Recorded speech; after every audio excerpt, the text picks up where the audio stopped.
Hello everyone, it's Dr. Anjum Rashid. Welcome to my YouTube channel. Today I will discuss allergic rhinitis in children. Allergic rhinitis is the most common chronic disease in the children. It's often being mistaken for recurrent episodes of the common cold.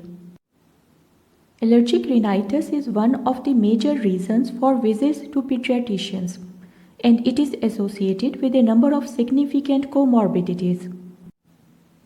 It is a hypersensitivity reaction to specific allergens that occur in sensitized patients. It is mediated by immunoglobulin E antibodies and result in inflammation.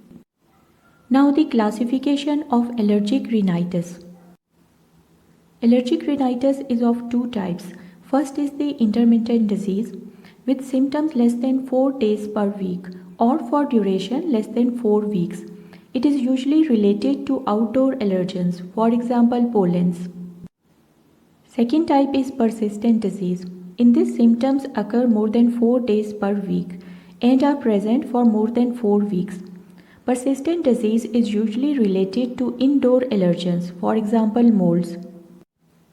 Now the clinical presentation of allergic rhinitis in children. The most important is the nasal congestion. It may be reported by parents as mouth breathing, snoring, or a nasal voice. Other symptoms include paroxysmal sneezing, nasal and palatal pruritus, nose blowing, sniffing, snorting, and occasional coughing. Nasal pruritus often produces the classic sign of the allergic salute. In allergic rhinitis, itchy eyes and postnatal drip is usually present. Other significant features include seasonality, progression of symptoms, identifiable triggers, alleviating factors, and responsiveness to allergy medication. Comorbid conditions such as headache, sleep disturbance, fatigue, and impaired concentration and attentiveness at school are usually present. In allergic rhinitis, on examination, nasal turbinates may appear edematous with a pale to bluish hue. Cobblestoning from lymphoid hyperplasia may be seen on the posterior oropharynx. Dark discoloration underneath the eyes, known as allergic shiners, are due to venous engorgement and suborbital edema. In addition, there may be Danny lines, which are folds under the eyes due to edema. A transverse nasal crease is seen across the bridge of the nose in children who chronically push their palms upward under their noses.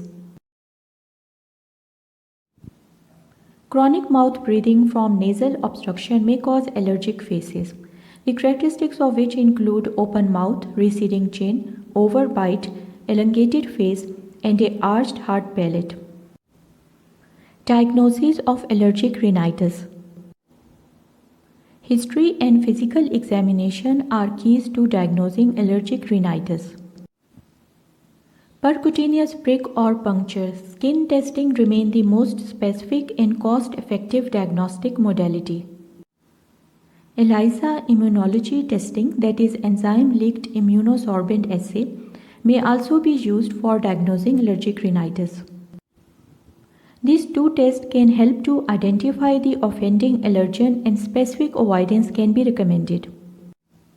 In addition, nasal smear for eosinophils with eosinophil count of greater than 4% in children may be used to distinguish allergic rhinitis from viral infections and non-allergic rhinitis. Now the management of allergic rhinitis. Allergen avoidance whenever possible should be advised.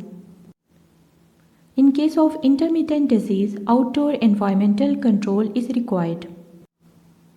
This can be achieved by staying inside, especially between 5 am to 10 am, and keep air conditioning on during the spring, fall, and pollen seasons.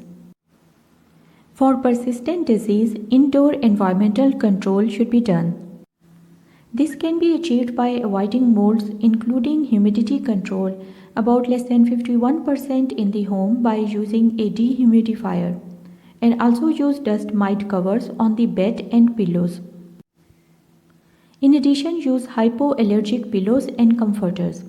and wash linens in hot water to denature dust mite allergen. If the child is allergic to pets, then get rid of them entirely or remove pets from the bedroom. This may help decrease exposure to their dangers.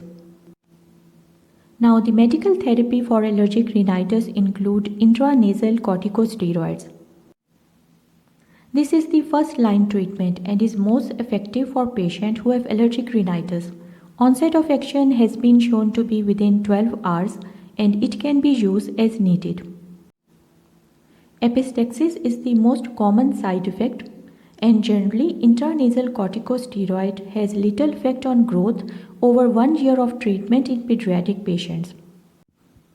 Now, second important drugs in the treatment of allergic rhinitis are H1 antihistamines.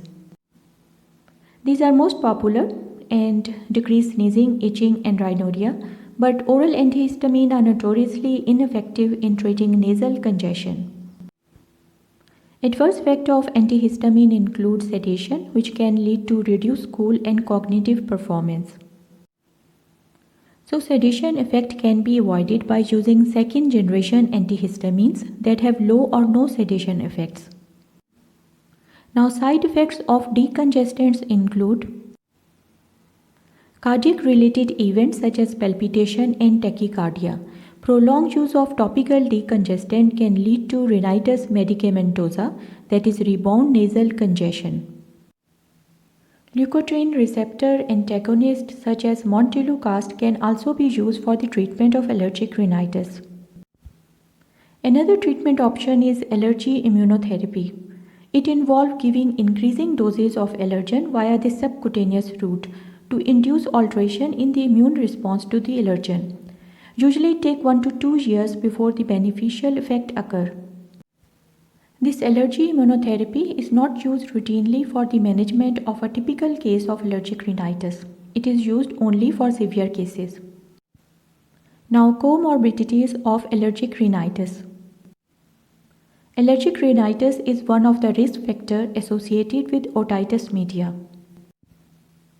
20% of the children who have allergic rhinitis have otitis media with effusion, and that 50% of the children who have chronic otitis media with effusion have allergic rhinitis. Poorly controlled rhinitis symptoms may exacerbate coexisting asthma. Allergic rhinitis also increases the risk of the development of sinusitis. Thanks for watching this video. Please like, share, comment and subscribe to my YouTube channel.